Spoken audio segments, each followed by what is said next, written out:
What if I told you that one of the greatest mysteries in the Bible has been hiding in plain sight for thousands of years? That behind the most famous story of suffering ever written lies a secret so profound, it changes everything we thought we knew about faith, pain, and the silence of God. This is the story of Job. But not the version you heard in Sunday school. You think you know this story, the righteous man, the terrible losses, the patient suffering. But what most people never discover is what was really happening in the invisible realm while Job's world was crumbling. What was God actually doing in the silence? Why would a loving Creator allow such devastating pain? And what did he finally say when he broke his silence from inside a whirlwind that shook the earth? The answer isn't what you expect. It's not comfortable, it's not safe, but it's absolutely transformative. Stay with me, because what you're about to discover will challenge everything you believe about suffering, the faith, and the character of God. This isn't just ancient history. This is your story, my story, the story of every person who has ever looked at the heavens and asked, why? Before the dust settled, before the ashes cooled, before a single tear was shed, something was already in motion, something no human eye could see. In the land of Uz, where the desert met civilization and caravans carried goods between empires, there lived a man whose very existence was a rebuke to human mediocrity. Job. Say his name slowly, let it settle in your mind. Because this man, this single human being among countless millions, caught the attention of God himself. The biblical text wastes no words. This man was blameless and upright. He feared God and shunned evil. But don't let the simplicity of that statement blind you to its staggering implication. In a world drowning in corruption, violence, idolatry, and moral compromise, here was someone who walked in absolute integrity. 7,000 sheep grazed across his lands, not just wealth, but a moving sea of white that dotted the hillsides as far as the eye could see. In that ancient economy, sheep meant survival, trade, clothing, food, sacrifices. They required constant vigilance against predators, disease, theft. Job managed this empire of livestock with precision and care. 3,000 camels, the lifeline of desert commerce. Each camel could carry 500 pounds across waterless wastelands, linking distant markets and making Job a central figure in the trading networks that connected civilizations. These weren't just animals. They were his connection to the economic heartbeat of the known world. 500 yoke of oxen, 1,000 powerful beasts that transformed raw earth into fertile fields, the muscle and machinery of agricultural dominance. With this kind of working stock, Job's farms could produce yields that fed thousands. 500 female donkeys, the unsung heroes of daily commerce, carrying goods to market, pulling carts, enabling the endless transactions that kept a vast household functioning. And servants, not a handful, not dozens. The text says a large number of servants, which, in the context of ancient Near Eastern estates, meant hundreds, possibly thousands of people, each with families, each with lives intertwined with Job's prosperity. Shepherds, farmhands, traders, household staff, guards, managers, clerks, keeping records on clay tablets. An entire economy revolved around this one man. The text declares him the greatest man among all the people of the East. Not the richest, though he was that too. Not the most powerful, though his influence was vast. The greatest, a moral superlative in a world that measured greatness by conquest and cunning. But here's what separated Job from every other wealthy man in that region. His wealth never owned him. His success never corrupted him. His influence never went to his head. He had 10 children, 7 sons and 3 daughters. In that ancient patriarchal society, this was considered the perfect family, complete and blessed. His sons were close enough in age and relationship that they regularly hosted each other for elaborate feasts, rotating between their homes. The daughters were included in these celebrations, a detail that hints at Job's progressive respect for his female children in a culture that often marginalized women. Picture these feasts, tables laden with roasted lamb, fresh bread, wine flowing, music filling the courtyards, laughter echoing into the night. His children loved each other. They enjoyed being together. There was no rivalry, no bitterness, no family dysfunction, just genuine affection and celebration. But even in the midst of this apparent perfection, Job remained spiritually vigilant to a degree that bordered on obsessive. Every single time his children finished a cycle of feasts, after the last guest had left, after the wine had been drunk, after the celebration had ended, Job would rise early the next morning, not to count his profits, not to inspect his herds, not to plan his next business venture. He would offer burnt offerings, 1 for each child, 10 separate sacrifices. And as the smoke rose toward heaven, Job would pray, "Perhaps my children have sinned and cursed God in their hearts." Think about that phrase, cursed God in their hearts, not in their actions, not in public blasphemy, in their hearts, in the hidden places where human eyes cannot see, where only God perceives truth. Job understood something most people never grasp. Sin isn't just about external behavior. It's about internal reality. It's about what happens in the secret chambers of the soul when no one is watching. And Job, in his profound reverence for God, took responsibility even for sins his children might have committed in their thoughts during moments of celebration. This wasn't paranoia. This wasn't religious obsession. This was the heart of a man who understood that everything comes from God, and that the appropriate response to blessing is not casual presumption, but deep, careful, grateful reverence. Job's faith wasn't a Sunday routine. It wasn't a cultural tradition inherited from his fathers. It was a living, breathing, daily reality that shaped every decision, every transaction, every relationship. When he negotiated business deals, his word was absolute. When he settled disputes, justice flowed without favoritism. When the poor came to his gates, they found compassion. When the widow and orphan needed an advocate, Job stood for them. The book of Job later records his own testimony of this integrity. "I rescued the poor who cried for help and the fatherless who had none to assist them. The one who was dying blessed me. I made the widow's heart sing. I put on righteousness as my clothing. Justice was my robe and my turban. I was eyes to the blind and feet to the lame. I was a father to the needy. I took up the case of the stranger." This was a man who used his wealth as a tool for justice, his influence as a weapon against oppression, his position as a platform for the voiceless. His reputation extended far beyond his immediate region. When Job spoke in the city gate, the ancient equivalent of a courthouse or town hall, young men stepped aside in respect, old men rose to their feet, nobles stopped speaking and covered their mouths in deference. His wisdom was sought by leaders. His counsel shaped communities.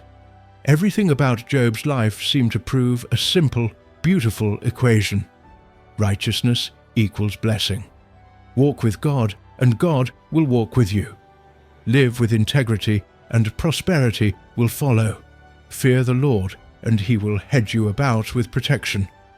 It was a theology that made perfect sense, a moral universe where virtue was rewarded and vice was punished, where good people experienced good outcomes and bad people suffered consequences.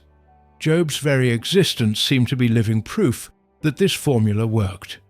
But there was something Job didn't know, something no human could know. a reality that existed in a dimension beyond his senses, beyond his understanding, beyond even his considerable wisdom. While Job knelt in prayer, while his children laughed at their feasts, while his servants tended his flocks, while the smoke of his sacrifices rose toward heaven, something was happening in that heaven. A conversation was taking place, a dialogue that would transform Job's perfect life into ground zero for a cosmic confrontation that would echo through eternity. Because the test of Job wasn't about Job at all, not really.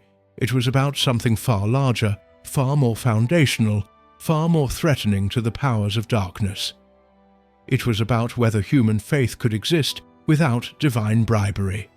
And Job, blessed, faithful, unsuspecting Job, was about to become Exhibit A in a trial that would determine the nature of devotion itself. The Bible marks the moment with deliberate precision. One day.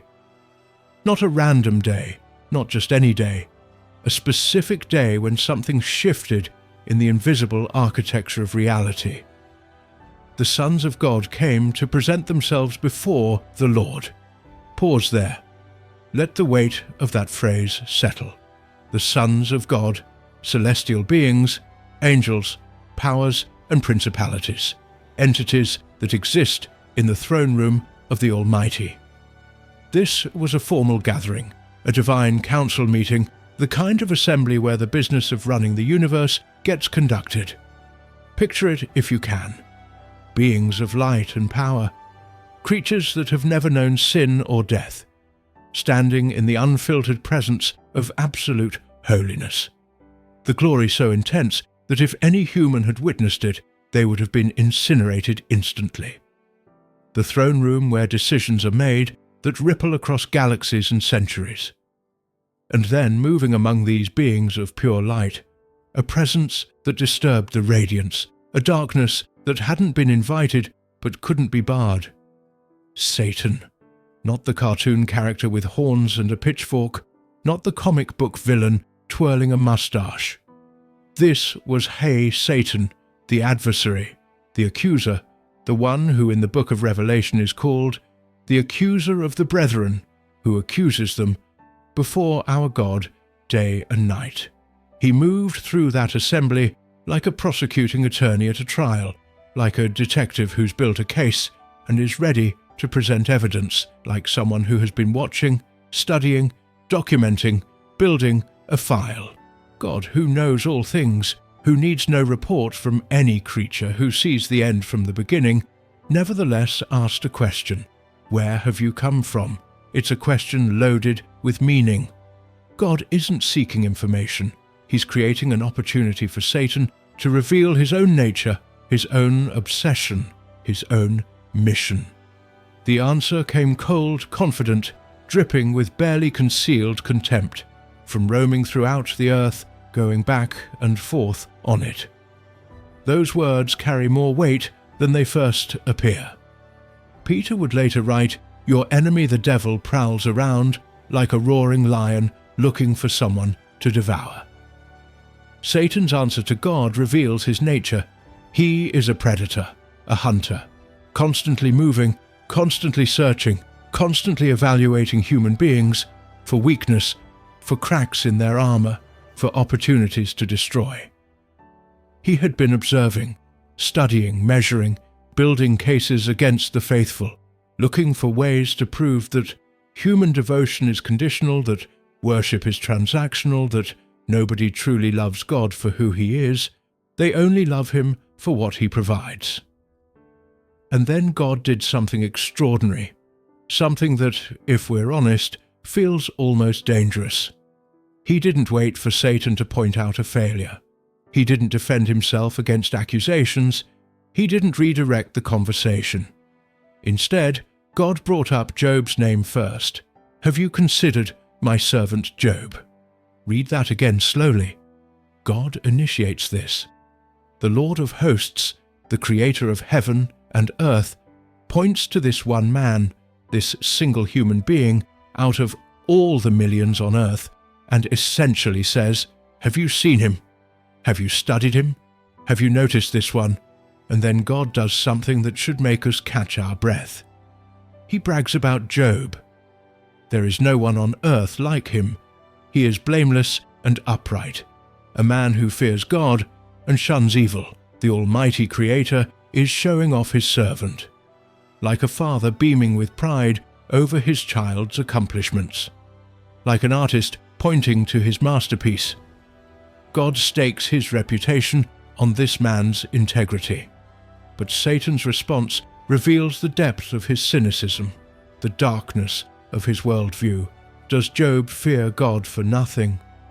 Have you not put a hedge around him and his household and everything he has? You have blessed the work of his hands, so that his flocks and herds are spread throughout the land. It's not just an accusation against Job, it's an accusation against the entire structure of faith.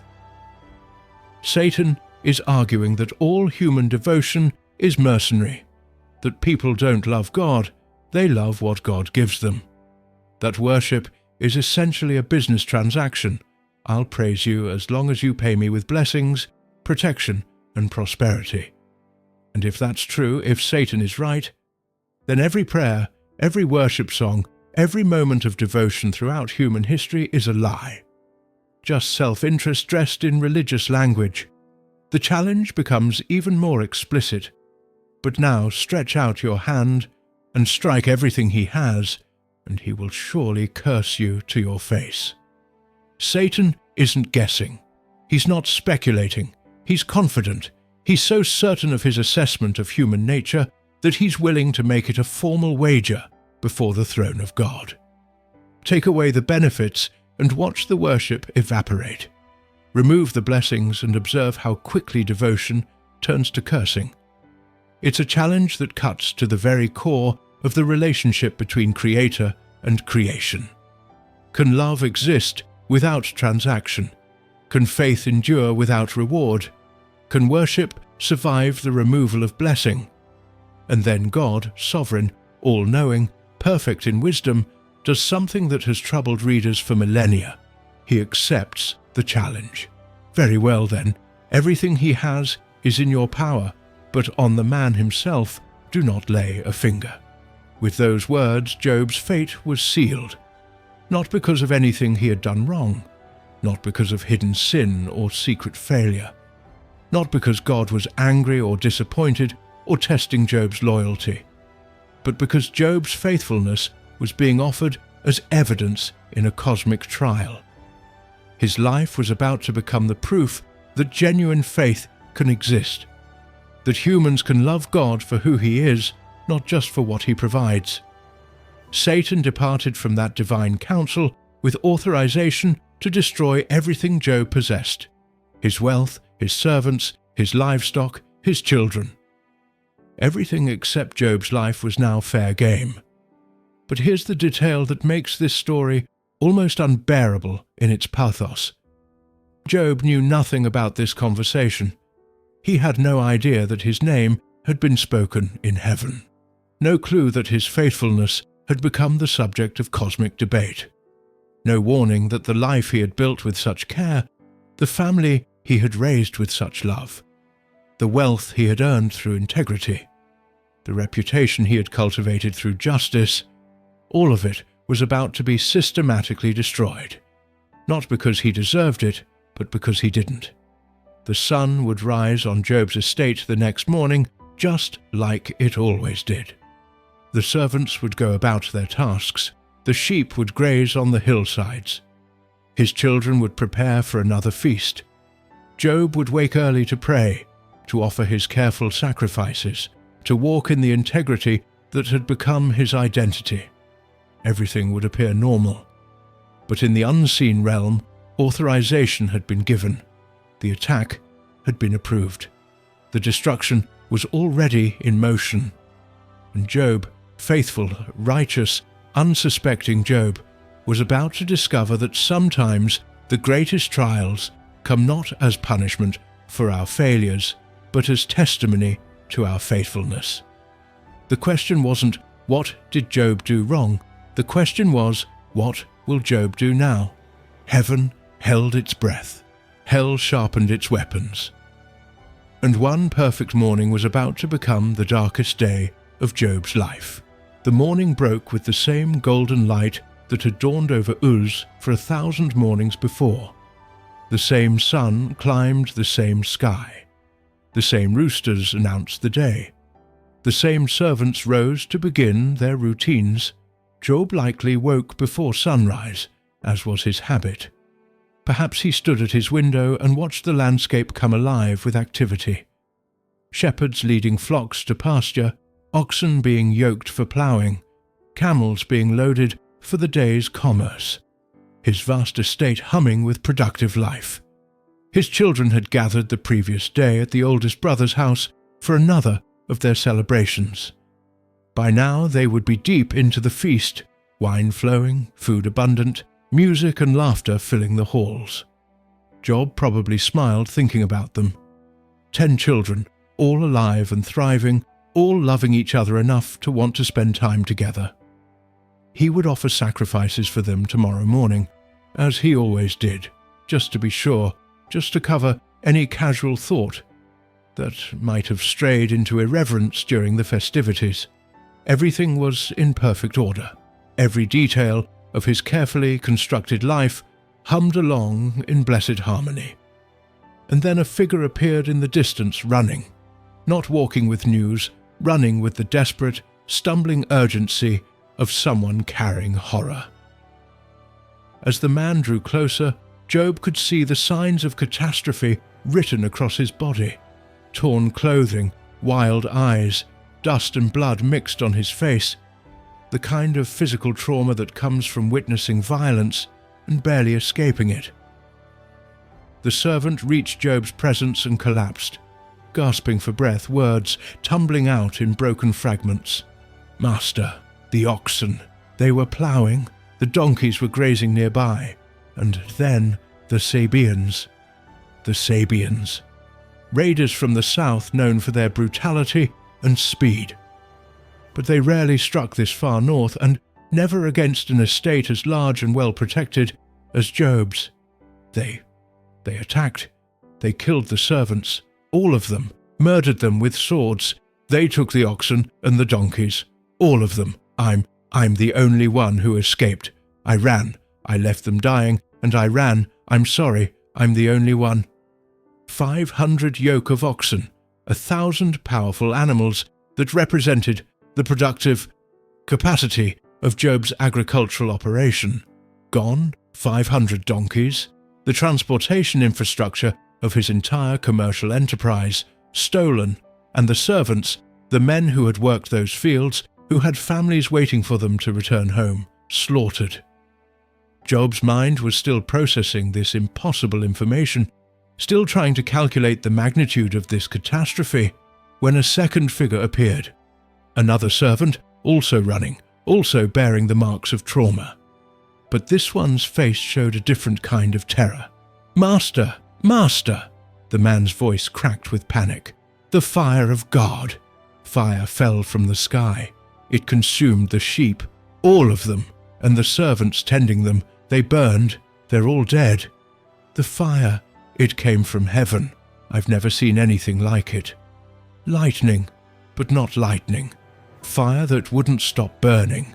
I'm the only survivor. 7,000 sheep, the primary source of wool, meat, milk, leather. The financial foundation of everything, and the shepherds.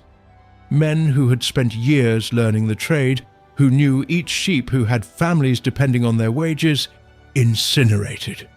2 catastrophes, 2 complete destructions, 2 messages of death delivered within minutes of each other. Job's throat must have constricted. His hands probably shook. This couldn't be happening. Not both at once, not like this. There had to be some explanation, some way to salvage something from this disaster.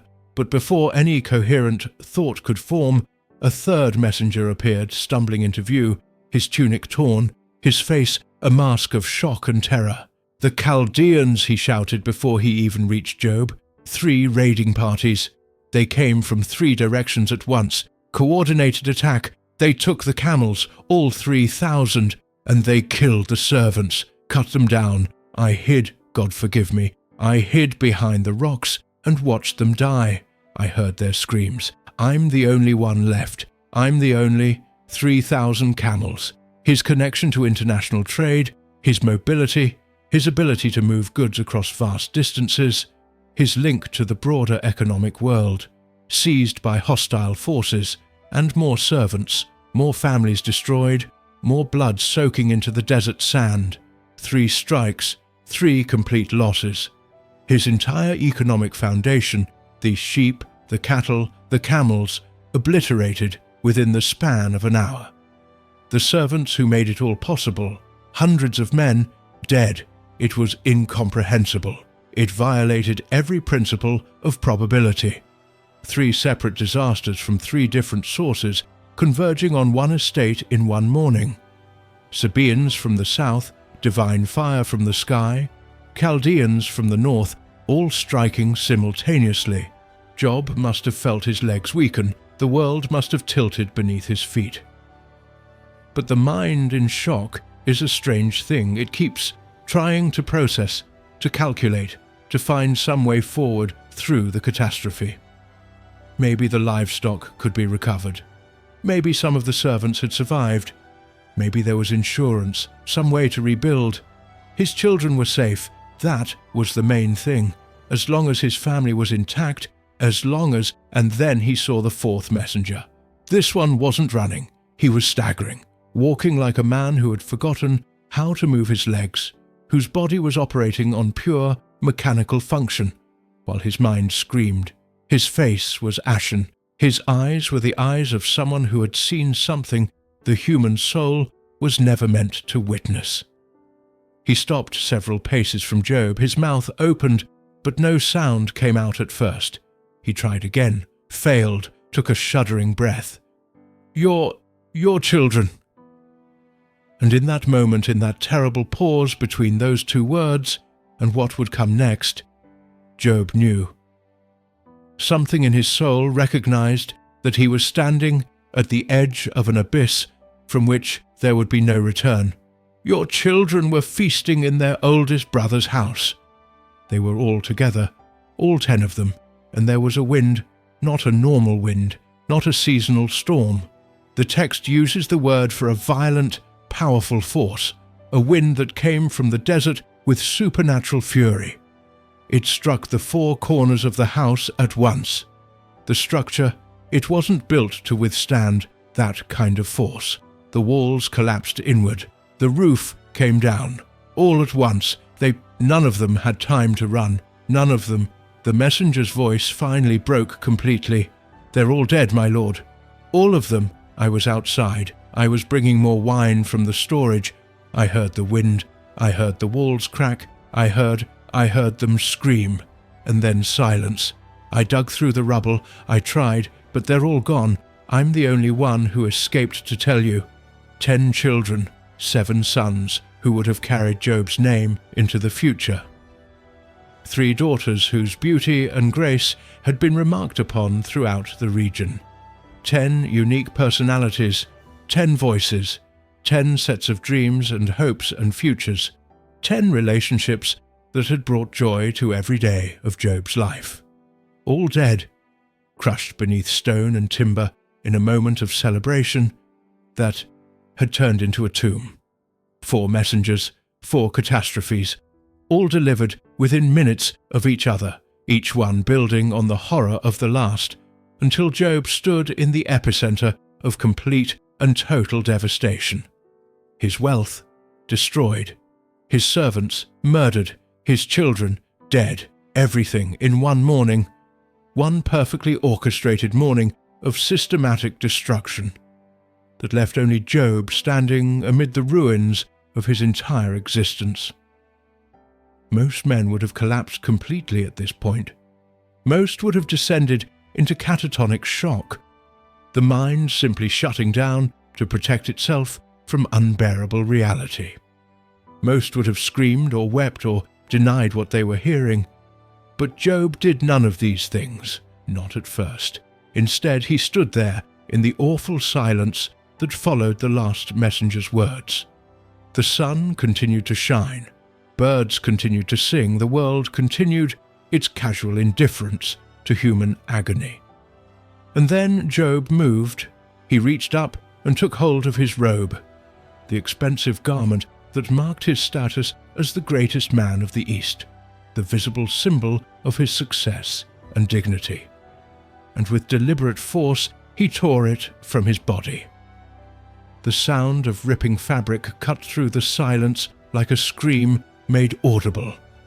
It was an ancient gesture, a public declaration of grief so profound that normal clothing could no longer contain it. To tear one's garments was to say, "I am torn inside. My very identity has been ripped apart." Then Job knelt down. His knees hit the dust of his estate, dust that covered ground where just hours before his herds had grazed, his servants had worked, his prosperity had been visible in every direction. He scooped up handfuls of that dust and ashes and poured them over his head. Grey powder mixed with his hair, coated his beard, streaked his face. The dust of the earth from which he had come, the ashes of everything that had burned. He covered himself in the remains of his destroyed world. And there, on his knees, stripped of his dignity, covered in dust and ashes, surrounded by the smoking ruins of everything he had built, Job did something that shocked both heaven and hell. He worshipped. His voice, rough with grief but steady with something deeper than grief, spoke words that would echo through millennia. "Naked I came from my mother's womb, and naked I will depart. The Lord gave, and the Lord has taken away. May the name of the Lord be praised." Let those words hit you with their full weight. This wasn't religious autopilot. This wasn't mindless repetition of some formula learned in childhood. This was conscious, deliberate worship from a man standing in the absolute epicenter of human agony. Job didn't curse God. He didn't demand explanations. He didn't scream accusations at the sky. He didn't claim that God had been unjust or that he deserved better treatment. Instead, he acknowledged a truth that most people spend their entire lives avoiding. We own nothing. Everything is borrowed. Everything is gift. We came into this world with nothing, and we will leave it with nothing. The interval between, all our possessions, all our relationships, all our accomplishments, exists only by divine permission. And if the giver chooses to reclaim his gifts, he has that right. Job didn't understand why. He couldn't see the conversation that had taken place in heaven. He had no idea that his name had been spoken with pride before the throne of God. He couldn't know that his suffering was proving something eternal about the nature of faith. All he had was the pain, and the choice of how to respond to it. Scripture records it with stark simplicity. In all this, Job did not sin by charging God with wrongdoing. In heaven, the angels watched in stunned silence. At the throne of God, worship born from agony rose like the purest incense. And Satan, who had wagered everything on Job's collapse, saw his prediction fail. The test of prosperity had been passed. Job's faith, it turned out, was not purchased by blessing. It existed independently of circumstance. It could survive even the complete destruction of everything that made life worth living. But the accuser wasn't finished, not by a long shot, because Satan understood something about human nature that heaven was about to test even more severely.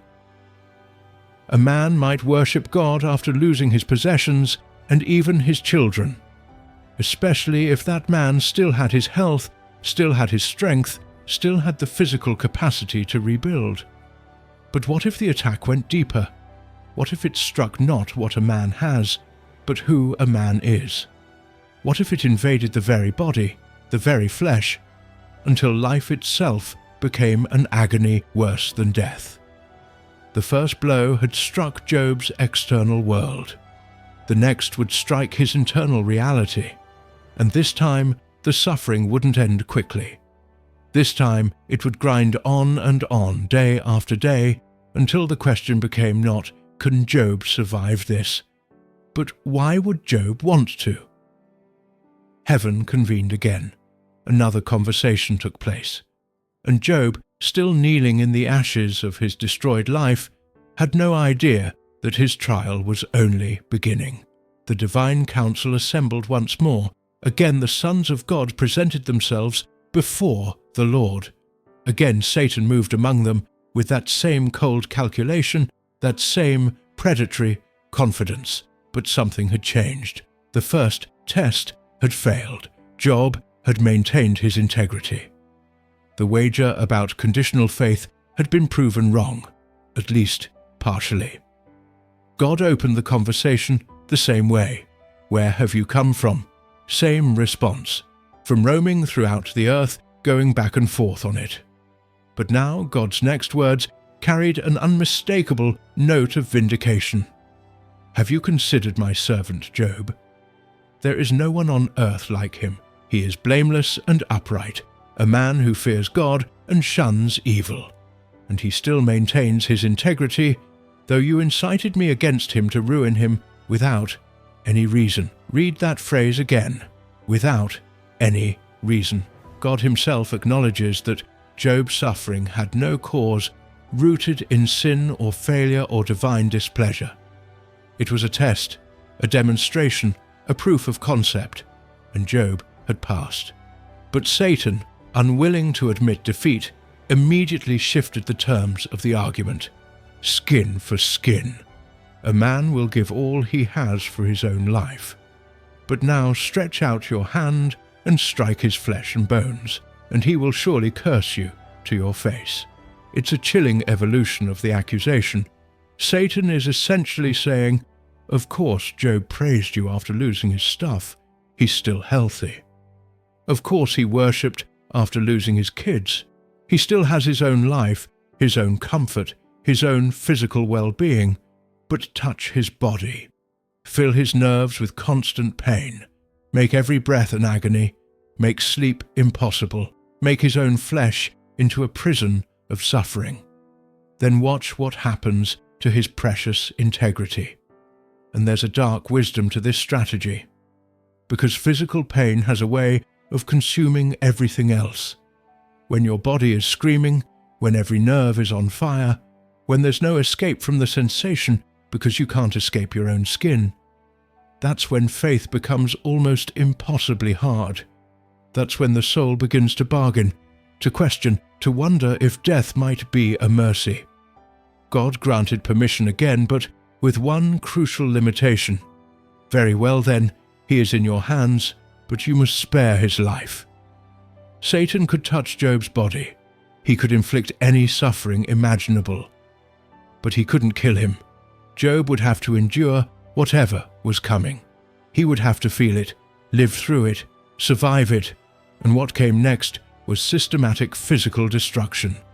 Painful sores erupted across Job's skin, not a rash, not a manageable infection. The Hebrew word suggests deep, oozing ulcers, open wounds that covered him from the crown of his head to the soles of his feet, festering, infected, constant. The itching must have been maddening, the burning sensation unrelenting.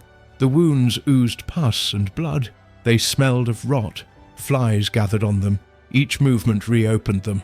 Clothing rubbed against them and caused fresh agony. Job couldn't sleep because every position hurt. He couldn't eat because his appetite vanished under the weight of constant pain. He couldn't walk normally because the soles of his feet were covered in sores. He couldn't lift his arms without feeling skin crack and weep. The respected man who once sat in the city gate as a judge now couldn't bear to be around other people. Whether by choice or by rejection, Job left his home and sat among the ashes and garbage outside the city, the place where refuse was burned, where outcasts gathered, where the dying were abandoned. There, in that place of literal trash, Job the righteous became Job the repulsive.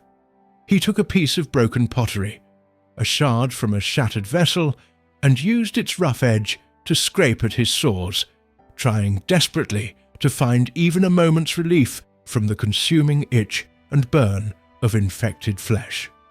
Picture him, the greatest man of the East, reduced to a figure that people would cross the street to avoid, covered in open wounds, surrounded by the stench of his own decay, using garbage to tend to his devastated body. The pain was unrelenting. There was no position that didn't hurt, no moment of escape, no brief respite where he could forget for even a second what had happened to him. His body had become a prison from which there was no parole. And then, in perhaps the cruelest moment of all, came the voice of the one person who should have been his comfort. His wife approached, the woman who had stood beside him for decades, who had borne his 10 children, who had shared his prosperity and now shared his ruin. She looked at what remained of her husband, this broken, diseased thing sitting in garbage, and something inside her broke too. "Are you still holding on to your integrity?" The words came out bitter, exhausted, desperate. Curse God and die. It's easy to judge her, to see her as the villain of this scene. But consider what she had endured. All 10 children, her babies, the ones she had carried in her womb, nursed at her breast, raised to adulthood, crushed to death in a single moment. The wealth and security that had defined her life vanished.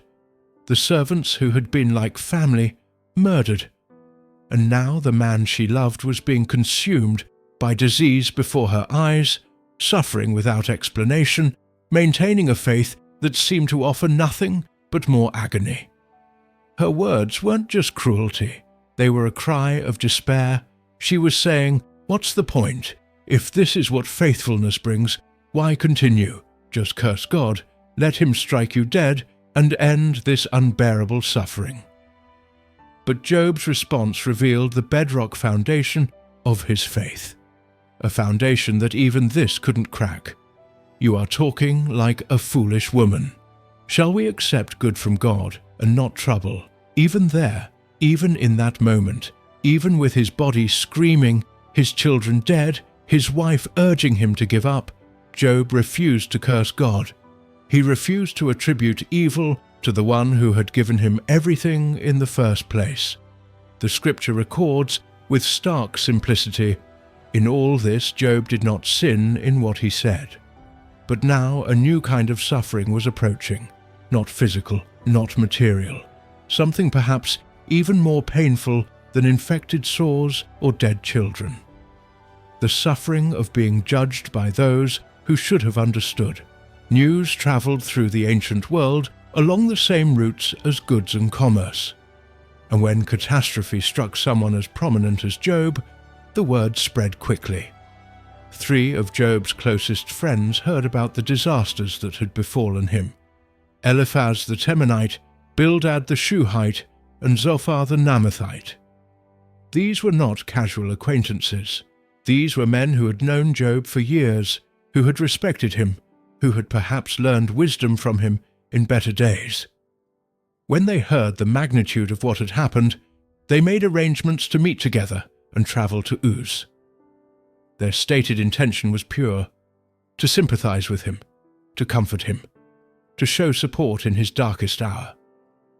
The journey to Uz would have taken days, possibly weeks, depending on where each friend lived. During that travel time, they would have had plenty of opportunity to discuss what they might find, to wonder about the theological implications of such suffering befalling such a righteous man. But nothing prepared them for the actual sight.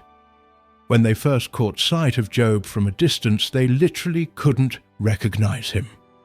The figure sitting among the ashes bore no resemblance to the dignified, prosperous man they had known. The disease had so disfigured him, the suffering had so transformed his appearance, that they doubted it was really Job. When they finally realized the truth, that this ruined thing was indeed their friend, they began to weep aloud. Not polite tears, loud, wailing grief. They tore their robes in mourning. They threw dust on their heads toward heaven, a gesture of utter devastation. And then they did something remarkable. They sat down on the ground with him, right there in the garbage and ashes. And for 7 days and 7 nights, nobody spoke a word. 7 days of silence, a week of simply being present with suffering so profound that words felt like violence. It was an act of genuine compassion, not trying to fix, not trying to explain, not trying to minimize, just sitting in the darkness with someone who was drowning in it. In those 7 days, the friends stared at Job's wounds. They watched him scrape at his sores. They heard his gasps of pain. They smelled the stench of infection. They saw the haunted emptiness in his eyes, the look of someone who has lost everything that made life meaningful. But during that week of silence, something began to shift in their minds. As they observed, as they contemplated, as they tried to make sense of what they were witnessing, their compassion began to curdle into judgment. Because what they saw violated everything they believed about how God operated in the world. Job had been the most righteous man they knew. Everyone said so. Righteous people don't suffer like this. Good people experience good outcomes. God protects those who walk in integrity. Therefore, and here's where their theology began to poison their compassion, Job must have done something. Some hidden sin must explain this devastation. Some secret wickedness must have provoked this divine judgment. Otherwise, the entire moral structure of the universe made no sense. They didn't say this aloud, not yet, but they thought it. They looked at Job with increasingly suspicious eyes. They evaluated his suffering as one would evaluate evidence in a trial. And slowly, steadily, they built their case. On the 8th day, the silence broke, but it wasn't the friends who spoke first. It was Job. And what poured out of him wasn't a greeting or a thank you for their presence. It was a cry of absolute existential agony. May the day of my birth perish, and the night that said, a boy is conceived. That day, may it turn to darkness. May God above not care about it. May no light shine on it. May gloom and utter darkness claim it once more. May a cloud settle over it. May blackness overwhelm it. Job cursed his own existence, not God. He still refused to curse God, but his own birth. He wished he had never been conceived. He longed for the day of his birth to be erased from the calendar, wiped from history as if he had never existed at all. Why did I not perish at birth and die as I came from the womb?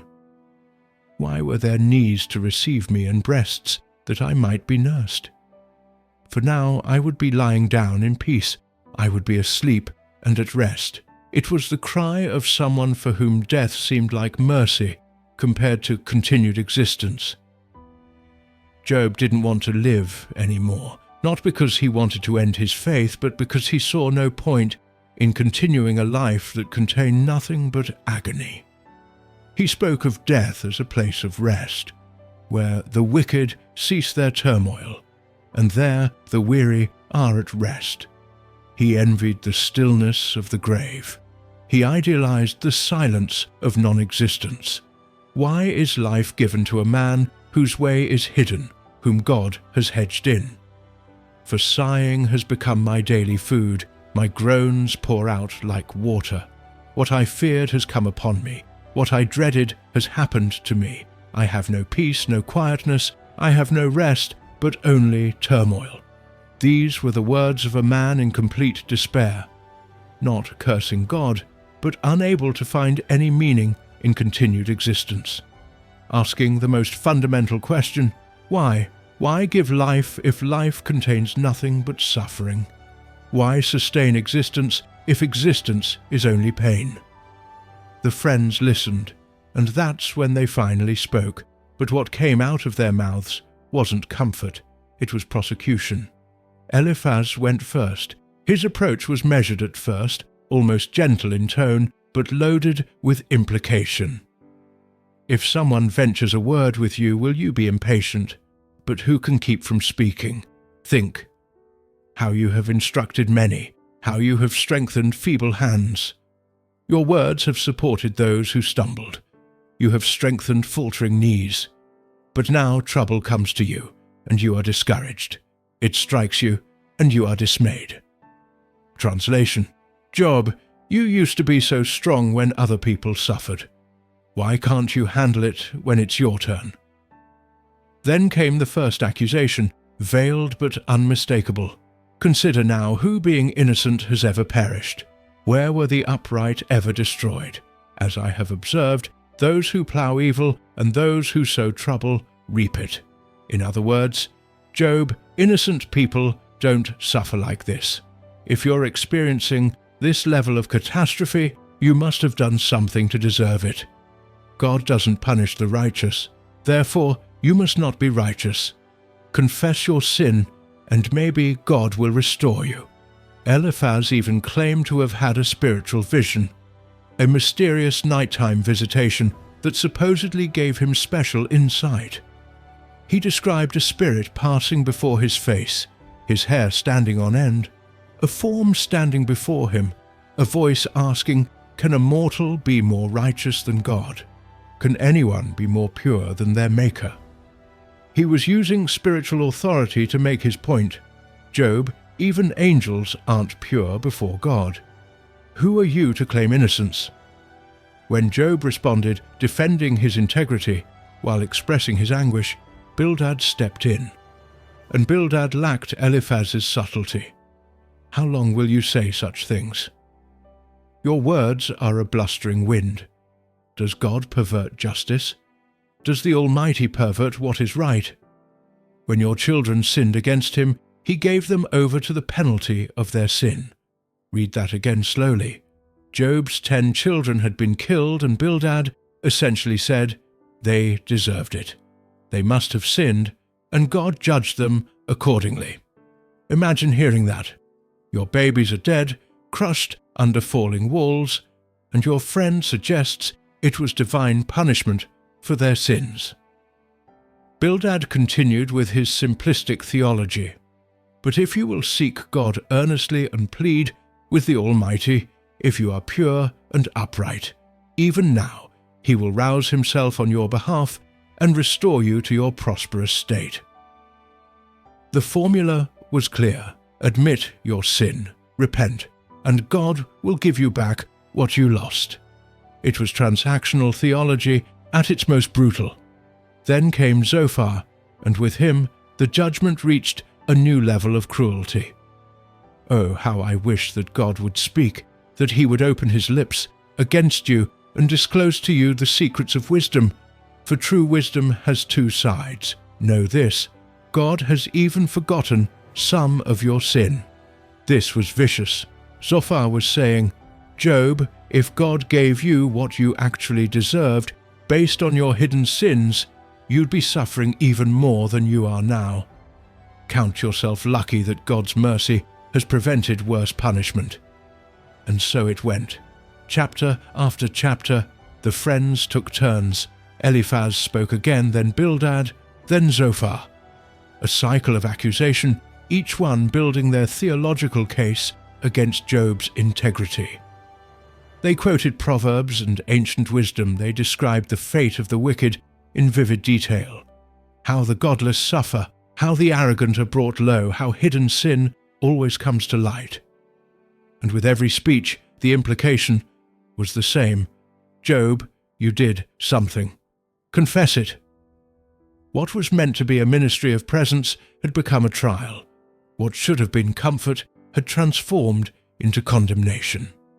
The 3 men who came to sympathize had become prosecutors building a case.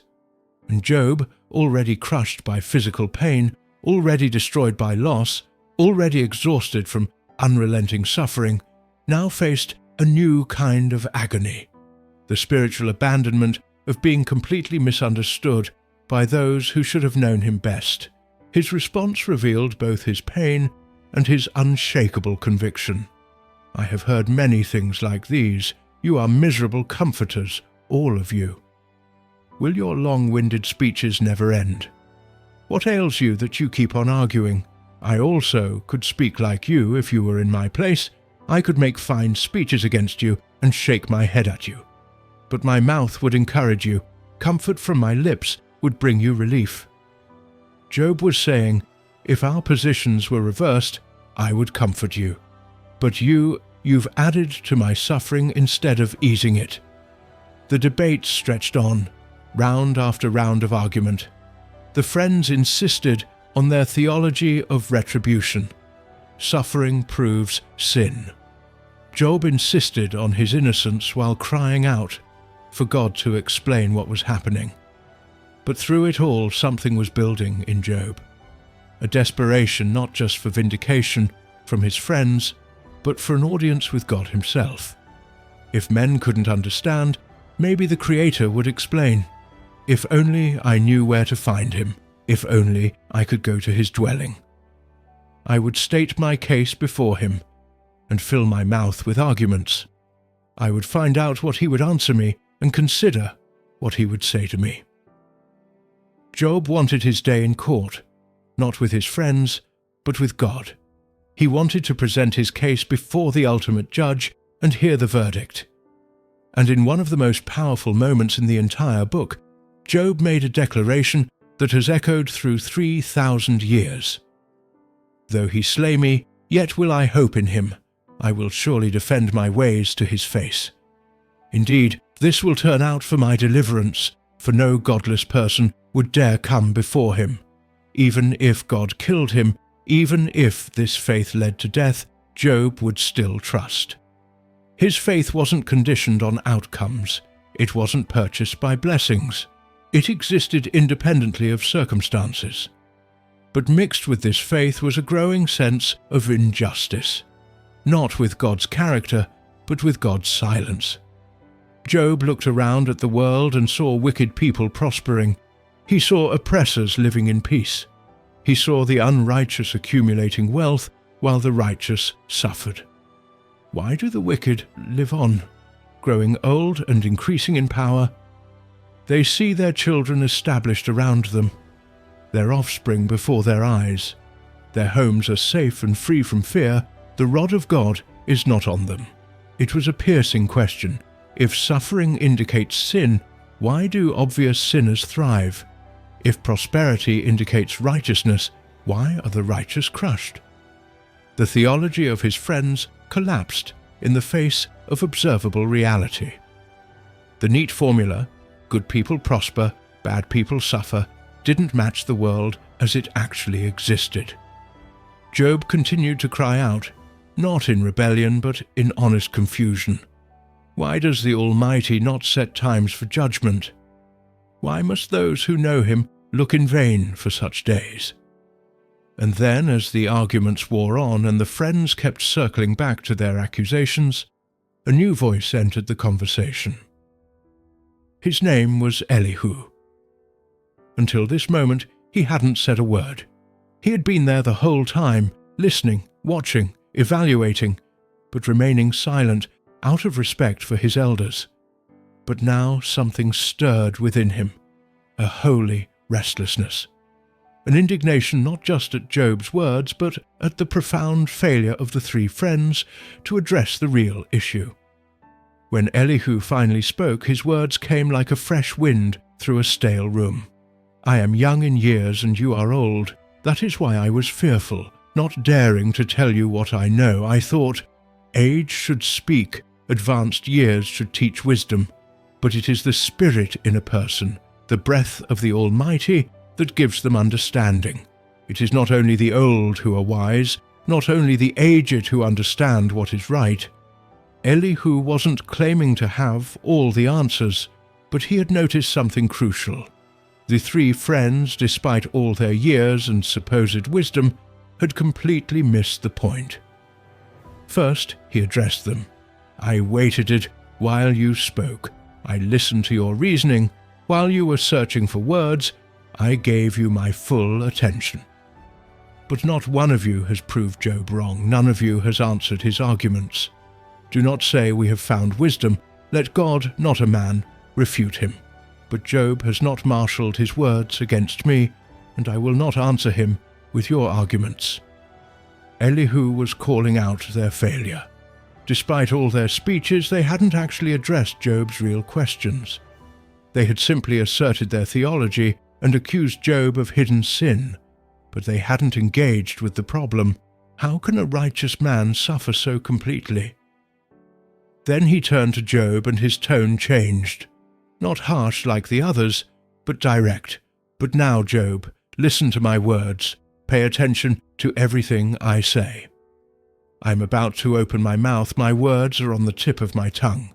My words come from an upright heart. My lips sincerely speak what I know." Elihu wasn't claiming special revelation or spiritual superiority. He was simply offering a different perspective, one that the others had missed. Why do you complain to him that he responds to no one's words? For God does speak, now one way, now another, though no one perceives it. This was revolutionary. Elihu was suggesting that God's silence wasn't actually silence, that God was communicating, but not in the way Job expected. He described how God speaks through dreams, through visions, through physical pain that serves as warning or discipline. In a dream, in a vision of the night, when deep sleep falls on people as they slumber in their beds, he may speak in their ears and terrify them with warnings, to turn them from wrongdoing and keep them from pride, to preserve them from the pit, their lives from perishing by the sword. Elihu was proposing that suffering might serve purposes beyond punishment, that pain might be preventative rather than punitive, that God might allow temporary suffering to prevent something far worse, spiritual pride, future destruction, the loss of the soul itself. Or someone may be chastened on a bed of pain with constant distress in their bones, so that their body finds food repulsive and their soul loathes the choicest meal. Their flesh wastes away to nothing, and their bones, once hidden, now stick out. He was describing Job's exact condition. But, unlike the friends, Elihu wasn't attributing it to hidden sin. He was suggesting it might be a form of divine communication. Harsh, yes, but purposeful. Yet if there is an angel at their side, a messenger, one out of 1,000, sent to tell them how to be upright, and he is gracious to that person and says to God, "Spare them from going down to the pit. I have found a ransom for them," then that person can pray to God and find favor with him. They will see God's face and shout for joy. He will restore them to full well-being. Elihu was pointing toward a redemption, toward the possibility that this suffering had an endpoint, a purpose, a resolution.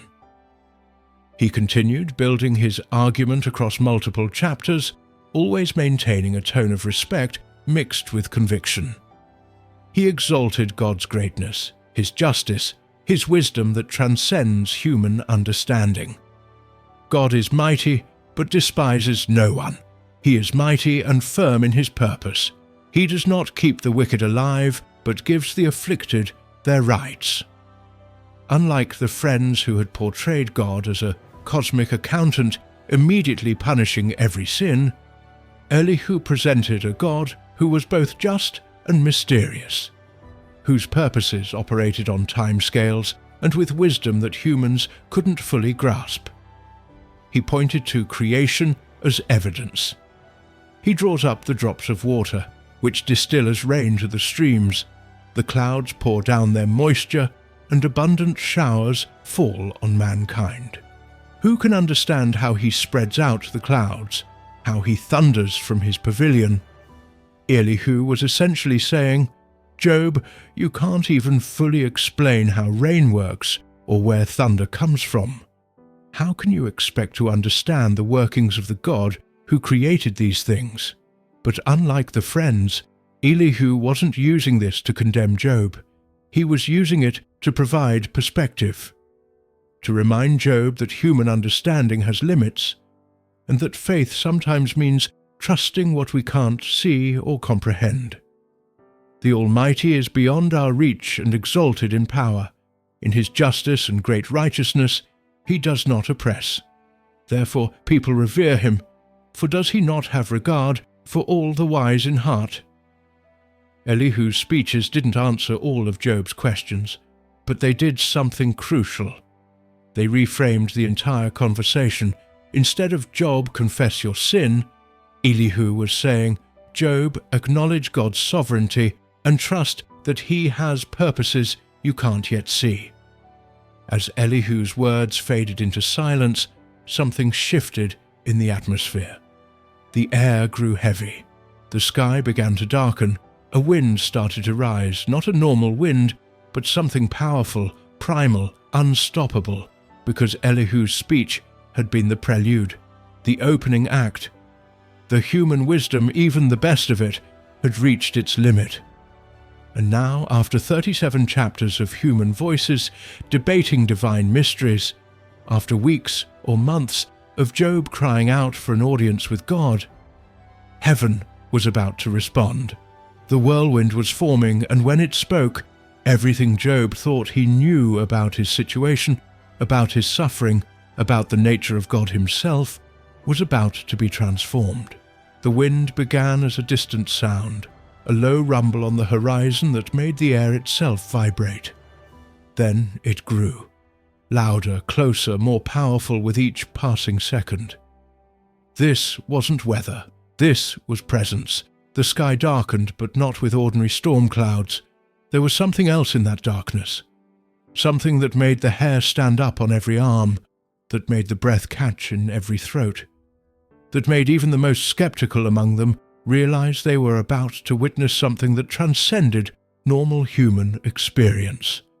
The whirlwind formed, a massive, swirling column of wind and cloud and power that seemed to tear the boundary between heaven and earth.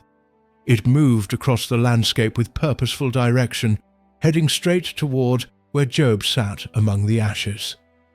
Lightning split the sky, thunder shook the ground.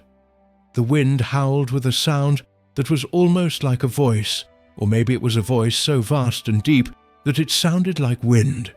Eliphaz, Bildad, and Zophar, who had been so confident in their speeches, now fell silent, their faces pale with terror.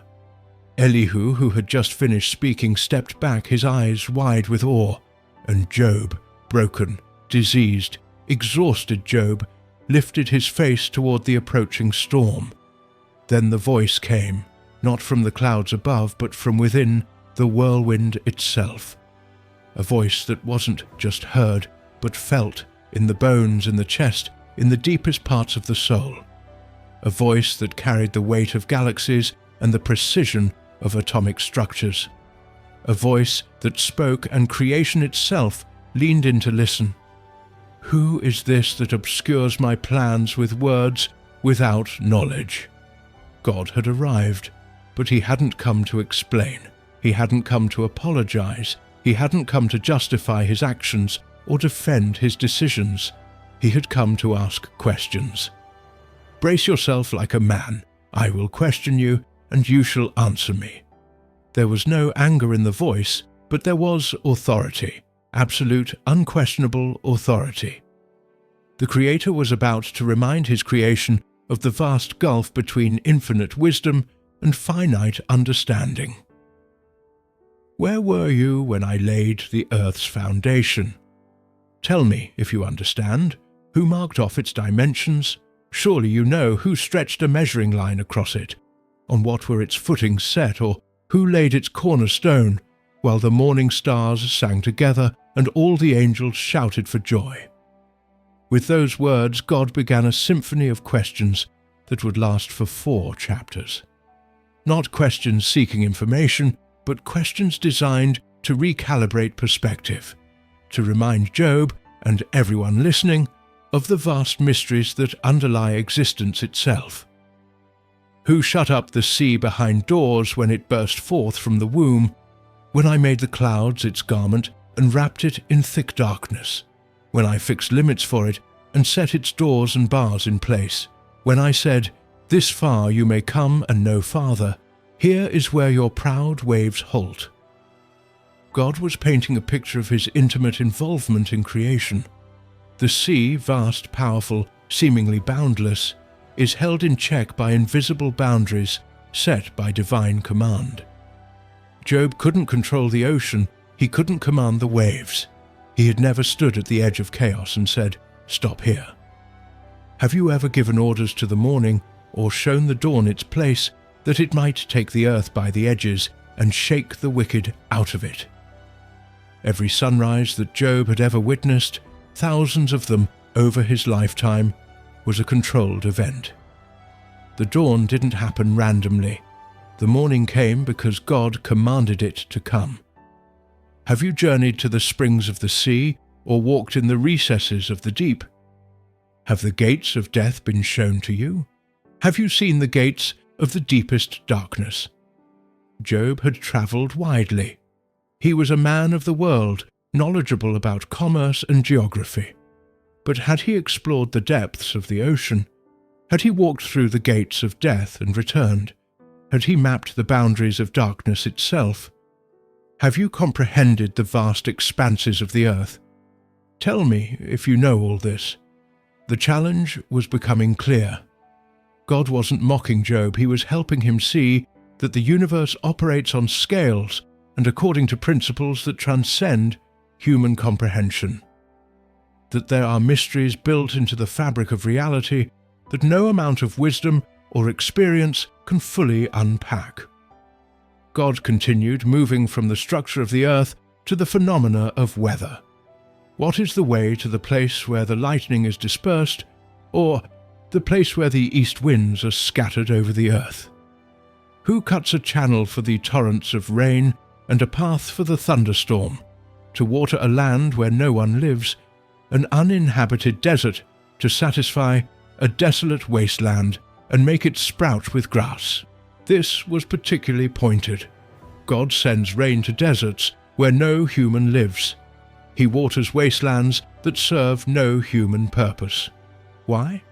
Because creation exists for His purposes, not merely for human benefit. The universe doesn't revolve around human needs or human understanding. Does the rain have a father? Who fathers the drops of dew? From whose womb comes the ice? Who gives birth to the frost from the heavens when the waters become hard as stone, when the surface of the deep is frozen? The poetry of these questions is stunning. Rain has a father, ice has a womb. The processes of nature are described with imagery that suggests intentionality, design, personal involvement by the Creator in every aspect of physical reality. Then God moved to the heavens. Can you bind the chains of the Pleiades? Can you loosen Orion's belt? Can you bring forth the constellations in their seasons, or lead out the bear with its cubs? Do you know the laws of the heavens? Can you set up God's dominion over the earth? Job had looked up at those stars countless times, everyone did. But had he ever commanded them? Could he rearrange their positions? Did he understand the laws that govern their movements? Could he grasp the physics of celestial mechanics? The questions cascaded like a waterfall, each one opening new vistas of mystery. Can you raise your voice to the clouds and cover yourself with a flood of water? Do you send the lightning bolts on their way? Do they report to you, "Here we are"? And then God shifted from inanimate creation to the animal kingdom.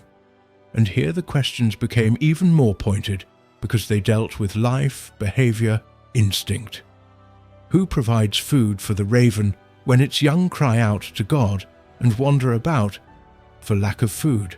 The raven, a bird considered unclean, associated with death and desolation. Even this creature was under God's care. Even the raven's cry reached heaven's ears. God feeds even the birds that humans despise. Do you know when the mountain goats give birth? Do you watch when the doe bears her fawn? Do you count the months till they bear? Do you know the time they give birth? In the remote mountain caves where no human witnesses, where no shepherd tends, where life happens completely outside human observation, or control, even there God is present. Even there He knows, even there His purposes unfold. Who let the wild donkey go free? Who untied its ropes?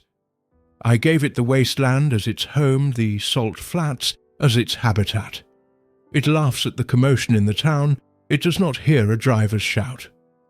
Some creatures exist specifically to be untamed. The wild donkey doesn't serve human purposes. It doesn't pull carts or carry burdens. It exists in freedom precisely because God designed it that way.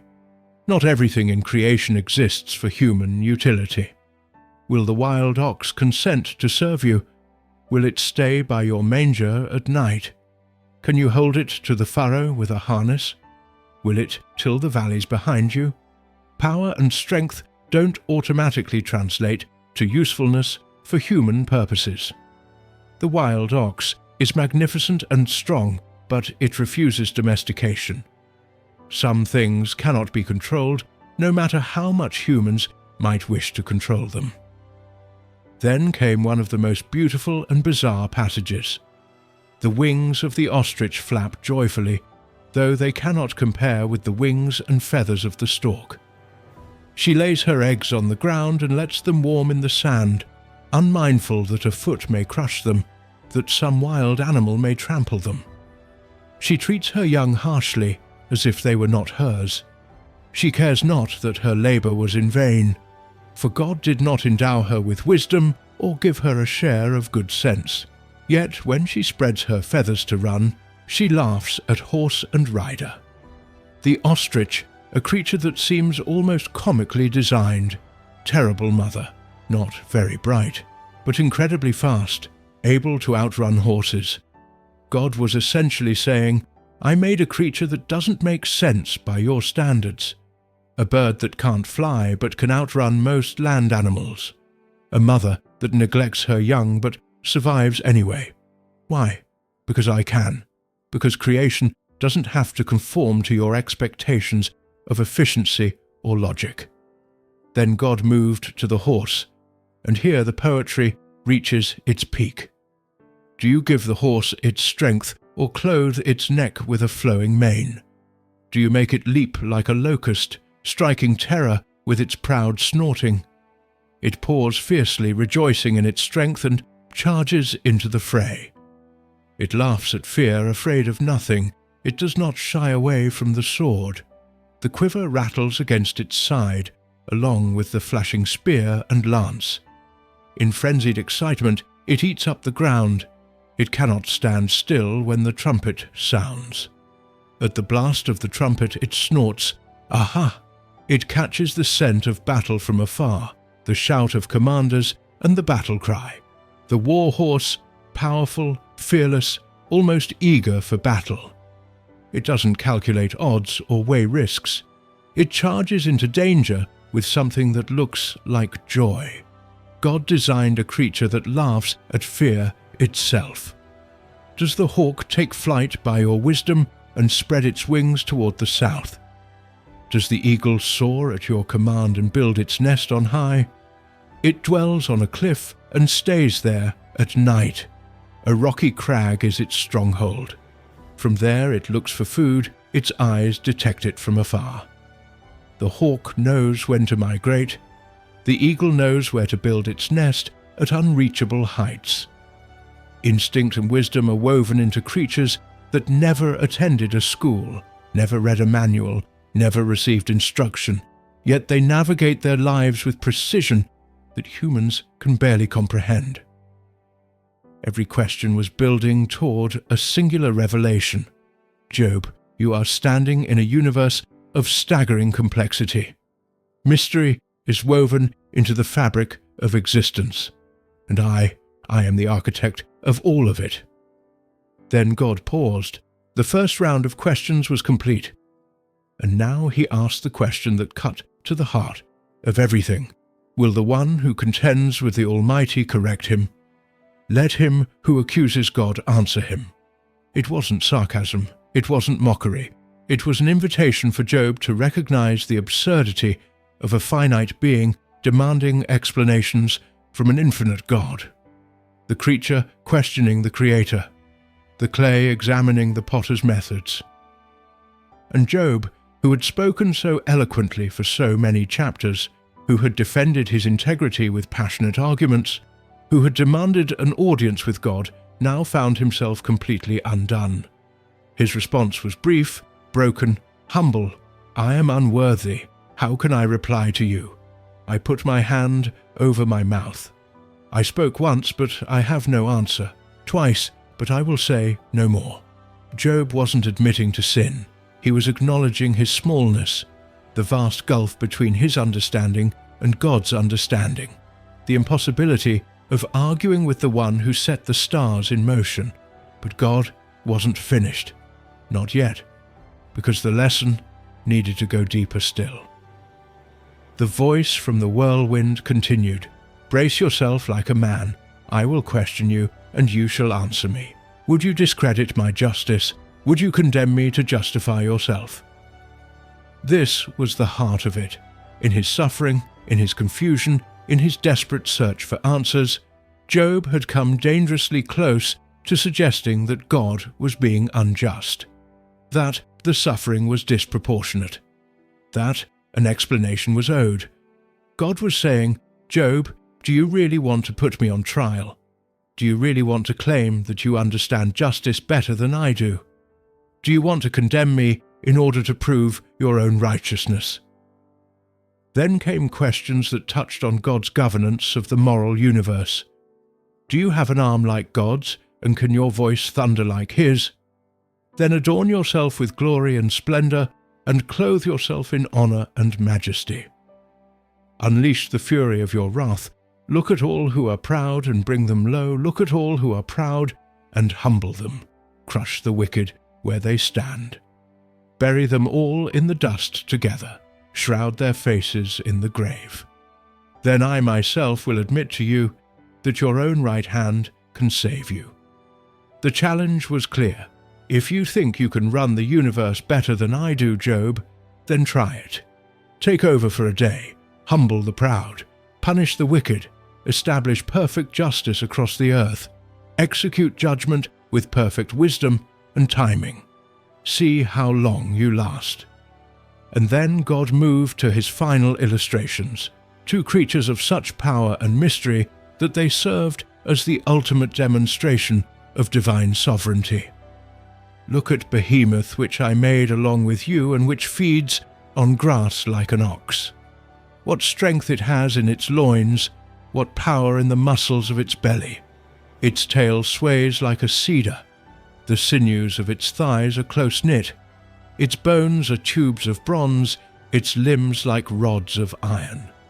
It ranks first among the works of God, yet its maker can approach it with his sword. Scholars debate what Behemoth was, possibly a hippopotamus, possibly a dinosaur, possibly a creature now extinct. But the point was clear. This was a creature of immense power that Job could never hope to control or subdue. Yet God made it. God approaches it without fear. God commands it. Then came the most fearsome description of all. Can you pull in Leviathan with a fishhook or tie down its tongue with a rope? Can you put a cord through its nose or pierce its jaw with a hook? Will it keep begging you for mercy? Will it speak to you with gentle words? Will it make an agreement with you for you to take it as your slave for life? Leviathan, possibly a crocodile, possibly a whale, possibly a mythical sea monster representing chaos itself. Whatever the exact identification, this was a creature that inspired terror. That could not be tamed or domesticated or controlled. Can you make a pet of it like a bird or put it on a leash for the young women in your house? Will traders barter for it? Will they divide it up among the merchants? The absurdity of these questions was intentional. Can you make Leviathan into a pet? Can you put it on a leash? Can you sell it in the marketplace? The very idea was ridiculous, and that was exactly the point. God continued with a description of Leviathan's fearsome nature. Can you fill its hide with harpoons or its head with fishing spears? If you lay a hand on it, you will remember the struggle and never do it again. Any hope of subduing it is false. The mere sight of it is overpowering. No one is fierce enough to rouse it. Who then is able to stand against me? There it was, the culmination of the entire speech. If you can't even confront one of my creatures, how can you contend with me? If Leviathan is beyond your control, how can you question my governance of the universe? Who has a claim against me that I must pay? Everything under heaven belongs to me. God owns everything. God owes no one. There is no debt to be settled, no obligation to explain, no requirement to justify his actions to his creation. The description of Leviathan continued with vivid, almost poetic detail. I will not fail to speak of Leviathan's limbs, its strength, and its graceful form. Who can strip off its outer coat? Who can penetrate its double coat of armor? Who dares open the doors of its mouth ringed about with fearsome teeth? Its back has rows of shields tightly sealed together. Each is so close to the next that no air can pass between. They are joined fast to one another. They cling together and cannot be parted. An impenetrable defense. A creature so well designed for survival that nothing can pierce its armor. God made this.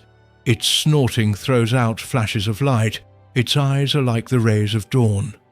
Flames stream from its mouth, sparks of fire shoot out.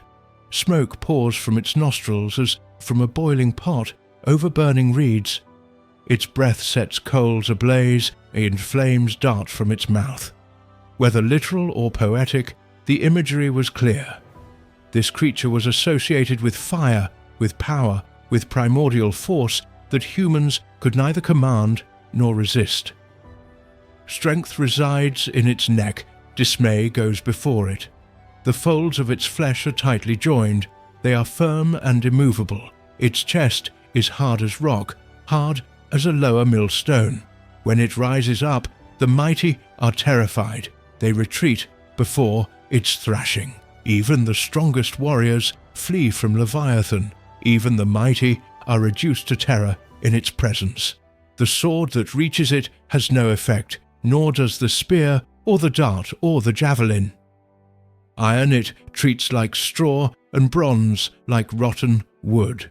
Arrows do not make it flee, slingstones are like chaff to it. A club seems to it but a piece of straw, it laughs at the rattling of the lance. Every weapon of warfare useless, every tool of human dominance ineffective. Leviathan laughs at human attempts to control it. Its undersides are jagged potsherds, leaving a trail in the mud like a threshing sledge. It makes the depths churn like a boiling cauldron and stirs up the sea like a pot of ointment. It leaves a glistening wake behind it. One would think the deep had white hair. Nothing on earth is its equal, a creature without fear. It looks down on all that are haughty. It is king over all that are proud. And there, in that final phrase, was the ultimate point. Leviathan is king over all the proud. It looks down on human arrogance. It is the untamable reminder that humans are not the apex of creation, not the ultimate power, not the ones in control. If this creature, which is part of God's creation, is beyond human dominion, how much more is God himself beyond human judgment? The whirlwind began to still. The questions had ended, heaven had spoken, and in that speaking, something profound had happened. God never explained why Job suffered. He never mentioned the conversation with Satan. He never justified the deaths of Job's children or the loss of his wealth or the affliction of his body. Instead, he gave Job something infinitely more valuable than explanations. He gave him a vision of divine majesty, a glimpse of the infinite complexity and wisdom and power that undergirds all of existence, a revelation of who God is that made the question of why seem almost irrelevant. Because the secret, the never-revealed secret that this entire story has been building toward, isn't a formula or an explanation or a theological principle. The secret is this: God doesn't owe us explanations. He offers us himself instead. And for those who truly encounter him, who truly see him as Job was seeing him now, that is enough. The whirlwind began to dissipate. The voice that had shaken the earth fell silent. The darkness lifted and ordinary daylight returned to the landscape. But nothing was ordinary any more, not for Job, not for the friends who had witnessed this theophany, not for anyone who had heard the voice of God speak from the storm. Job stood, or perhaps he knelt. Perhaps he prostrated himself completely. And when he finally found his voice, what came out was utterly transformed from the bitter cries that had opened his speeches chapters ago. I know that you can do all things. No purpose of yours can be thwarted. This was Job's first statement, and it was a declaration of absolute sovereignty. Not grudging acceptance, but genuine acknowledgement. God can do anything. God's purposes cannot be stopped, cannot be derailed, cannot be thwarted by human resistance or cosmic opposition. Then Job quoted God's own words back to him. You asked, "Who is this that obscures my plans without knowledge?" Surely I spoke of things I did not understand, things too wonderful for me to know. This was confession, but not confession of moral sin. It was confession of epistemological limitation. Job was admitting that he had spoken about things beyond his capacity to comprehend. Not because he was stupid or uninformed, but because some things are simply too wonderful, too high, too complex, too wrapped in divine mystery for human minds to fully grasp. You said, "Listen now, and I will speak. I will question you, and you shall answer me. My ears had heard of you, but now my eyes have seen you." And there it is, the transformation that is at the heart of this entire narrative. Job had known about God. He had heard the stories. He had learned the traditions. He had practiced the rituals. His entire life had been built around reverence for God. He was the most righteous man on earth. But knowing about God and knowing God are two completely different things. My ears had heard of you, second-hand knowledge, inherited faith, theological understanding. But now my eyes have seen you, direct encounter, personal revelation, first-hand experience of the divine presence. Job hadn't seen God with physical eyes. The text makes clear that no one can see God's face and live. But he had seen God with the eyes of the Spirit, with the deepest perception of his soul. He had encountered the living God in a way that transcended everything he had known before, and that encounter changed everything. Therefore, I despise myself and repent in dust and ashes. Job wasn't repenting of the sins his friends had accused him of. He had no hidden wickedness to confess. God himself had defended Job's integrity multiple times. What Job was repenting of was his demand for explanations, his insistence that God owed him answers, his attempt to put the Creator on trial, his implication that he understood justice well enough to evaluate God's actions. In the presence of infinite majesty, in the light of divine glory, those demands now seemed not just misguided, but almost comical. Like a child correcting Einstein's mathematics, like an ant questioning the architect's building plans. Job despised himself, not because he was morally corrupt, but because he had forgotten the vast difference between Creator and creation. He had spoken as though he and God were peers who could debate on equal footing. Now he knew better. But here's where the story takes an unexpected turn. Because after Job's response, after his humbling, after his acknowledgement of God's majesty, God turned his attention to the three friends who had spent so many chapters accusing Job. And what God said to them was devastating. I am angry with you and your two friends because you have not spoken the truth about me as my servant Job has. Let that sink in for a moment. Eliphaz, Bildad, and Zophar had defended God's justice. They had upheld the doctrine of retribution. They had insisted that God punishes sin and rewards righteousness. They had quoted scripture and tradition. They had maintained orthodox theology throughout their speeches. And God said they were wrong. Meanwhile, Job, who had questioned, who had complained, who had demanded answers, who had come perilously close to accusing God of injustice. God said Job had spoken the truth. Why? Because Job spoke from an honest, broken heart. Because Job's questions came from genuine faith, wrestling with genuine pain.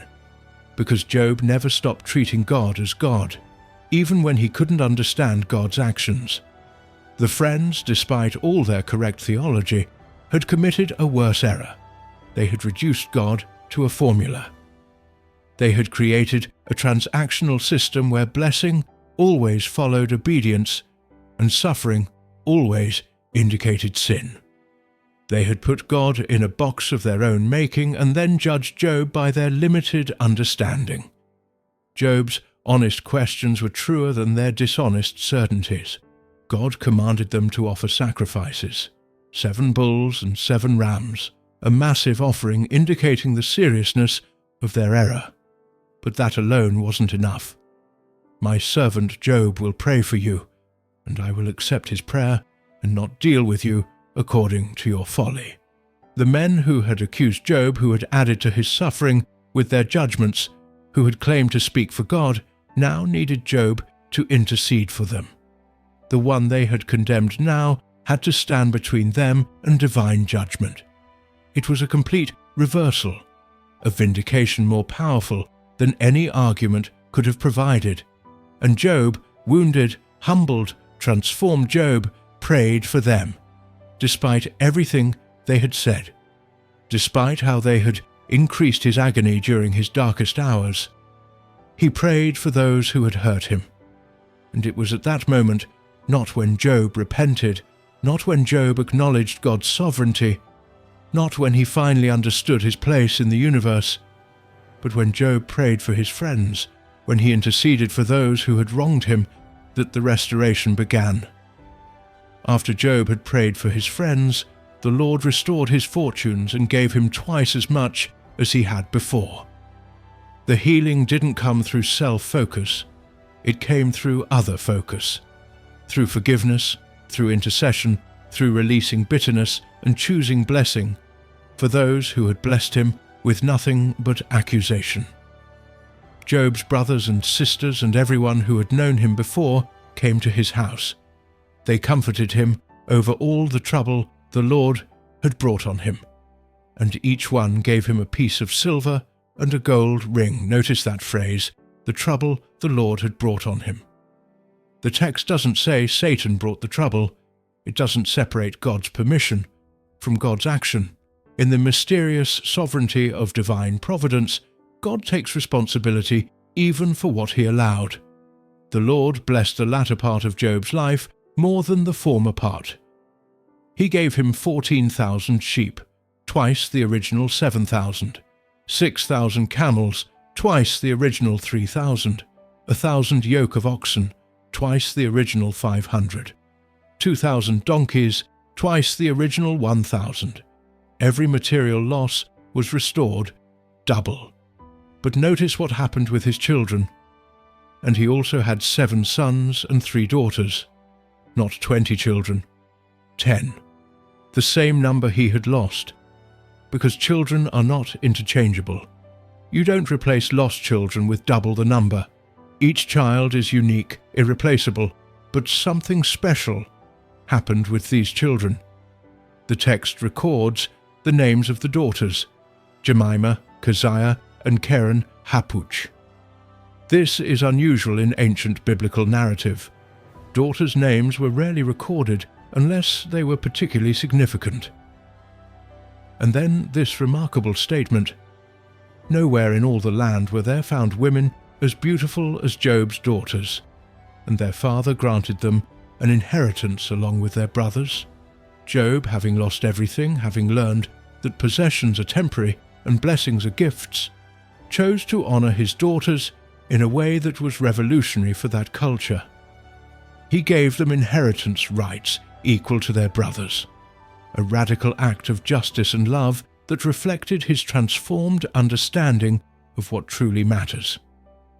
After this, Job lived 140 years. He saw his children and their children to the 4th generation. 4 generations, great-great-grandchildren. Job's line didn't just survive, it flourished. The man who had lost 10 children in a single day lived to see countless descendants filling his household with life and laughter. And so Job died an old man and full of years, not just old in age but complete, satisfied, having lived a full measure of days, having experienced both the depths of suffering and the heights of restoration. But here's what we must understand. The restoration was wonderful, but it wasn't the point. The possessions were blessing, but they weren't the reward. The reward was the encounter itself, the transformation that happened in the whirlwind, the moment when Job's ears became eyes, when second-hand knowledge became first-hand experience, when theology became theophany. Job got his life back, but more importantly, he got a vision of God that most people never receive. He was refined in fire and came out as gold. He was broken and rebuilt stronger. He suffered without cause and emerged with a faith that no longer depended on circumstances. The never-revealed secret of Job wasn't a formula for understanding suffering. It was this: when you truly see God, not just know about Him, but encounter Him in the depths of your soul, everything changes. The questions don't all get answered. The pain doesn't immediately disappear. The losses don't magically reverse, but you see differently. You trust deeper, you worship purer, because you've seen Him, and that changes everything.